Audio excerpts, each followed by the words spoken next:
சிவனுக்கு நீ பூஜை பண்ணு, டெய்லி பூஜை பண்ணு, சிவன் பிரத்யட்சமாகி உனக்கு சாப விமோச்சனம் தருவார் அப்படின்ற.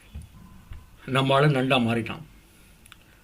பட் பார்த்துட்டே வரான். பாரத தேசத்தில் பார்த்துட்டே வர்றபோது திருப்பனந்தாள் வரான். அங்கே வந்து பார்க்குறான்.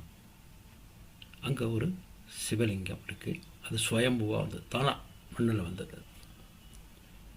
அதான் அதுக்கு அர்த்தம். சுயம்புவாக வந்ததுன்னா தானாக மண்ணில் வந்திருக்கும். அதுக்கு நார்மலி அபிஷேகம்லாம் கிடையாது. அது தனியாக விக்கிரகத்துக்கு பண்ணுவாள். சுயம்புவாக இருக்கிற எந்த ஒரு மூர்த்திக்கும் அபிஷேகம்லாம் பண்ண மாட்டான். மண்ணில்னா இருக்கும். அது மண் அப்படியே கெட்டியாயிருக்கும். இவன் அங்கே இறங்கி நண்டாவே இருக்கான். டெய்லி ஒரு பூவை கொண்டு போய் அந்த சிவனுக்கு போட வேண்டியது. ப்ரே பண்ணி என்னை மன்னிச்சிருங்கோ, நான் அனாவசியமாக போய் அந்த மகரிஷியை கிண்டல் பண்ணிட்டேன், விளையாட்டுத்தனம் பண்ணிட்டேன், என்னை மன்னிச்சிருங்கோ, எனக்கு சாப விமோச்சனம் கொடுக்கணும் டெய்லி பண்ணிட்டுருக்கேன். இந்த நண்டா இருக்கிற கந்தர்வன் டெய்லி ஒரு பூவை அந்த குளத்துலேருந்து பறித்து, புஷ்கரணி அந்த குளத்துலேருந்து பறித்து அதை சாமிக்கு போட்டுருக்கான். அப்போ அந்த புஷ்கரணியில் எவ்வளோ பூக்கள்லாம் பூக்கும் இல்லையா, நிறைய பூக்கள் பூக்கும்.